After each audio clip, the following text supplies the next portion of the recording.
နားထောင်စမ်းဒါကငါတို့ရဲ့သမိုင်းပဲဝရန်နာကနေလမ်းမပေါ်ကိုငုံကြည့်နေတယ်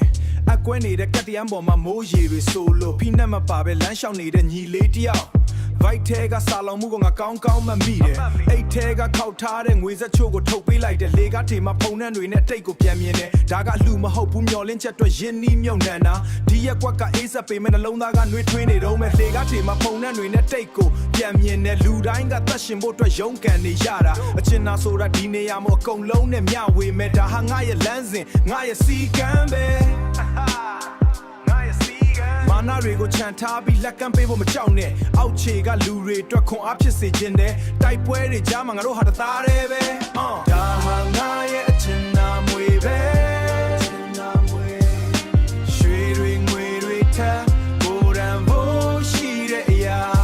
ကိုမရစ်တော့တဲ့မှာစိုက်ပျိုးခဲ့တဲ့မြစ်တာတရားဒါငါတို့နောက်လူတွေအတွက်ချန်ထားခဲ့မလားထောင်ကဘိုးအိုကိုထမင်းတထုပ်ကမ်းပေးတယ်လေးစားမှုစာဒေါ်လာထက်ပေါ်တန်ဖိုးရှိတဲ့ငွေကြေးပဲလက်မီးတိုင်အောက်မှာလူငယ်တွေကိုပညာတွေမျှဝေတယ်သစ္စာရှိမှုကငါတို့တိုင်းဝိုင်းရဲ့ကြောရိုးပဲလောကကြီးကမတရားပေမဲ့ငါတို့နှလုံးသားနဲ့ကစားမယ်ချီးမွမ်းတယ်နေမလို့ဘူးစိတ်ထဲကငြိမ်းချမ်းမှုကအဓိကဒီရုန်းကန်မှုတွေမလို့စိတ်ထဲကငြိမ်းချမ်းမှုကအဓိကဒီရုန်းကန်မှုတွေကငါတို့ကိုပိုပြီးကြံ့ခိုင်စေတယ်အမုန်းတရားကိုသွားရတွေကိုချင်တာနဲ့ပဲနိုင်ယူလိုက်မယ်ညနေဆောင်မှာမီးရှူတိုင်ကိုလက်ဆင့်ကမ်းပေးဖို့ပြင်တယ်ငါတို့တည်သွားရင်တောင်ဒီလောက်ရက်တွေကြံရစ်ခဲ့မယ်ပန်းတိုင်ကိုသွားတဲ့လမ်းမှာဘယ်သူကိုမှမချန်ခဲ့နဲ့လက်တွဲပြီးရှောက်မှငါတို့အားလုံးအောင်မြင်မှာဒါဟာစာအုပ်ထဲကမဟုတ်တဲ့လမ်းပေါ်ကသင်ခန်းစာနှလုံးသားထဲမှာချင်တာကိုအမြဲတမ်းကိတ်အောင်အောင်ထားပါဒါဟာငါရဲ့အချင်နာမွေပဲ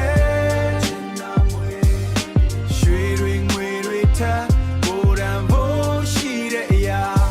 ကိုမရစ်တော့တဲ့မှာစိုက်ပျိုးခဲ့တဲ့မြစ်တာတရားဒါငါတို့နောက်လူတွေတွေ့ချန်ထားခဲ့မလား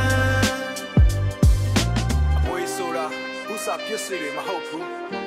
မင်းပေးခဲ့တဲ့မေတ္တာတရားပဲ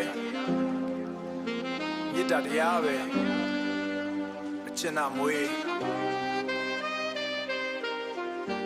ခိုင်45 အတွက်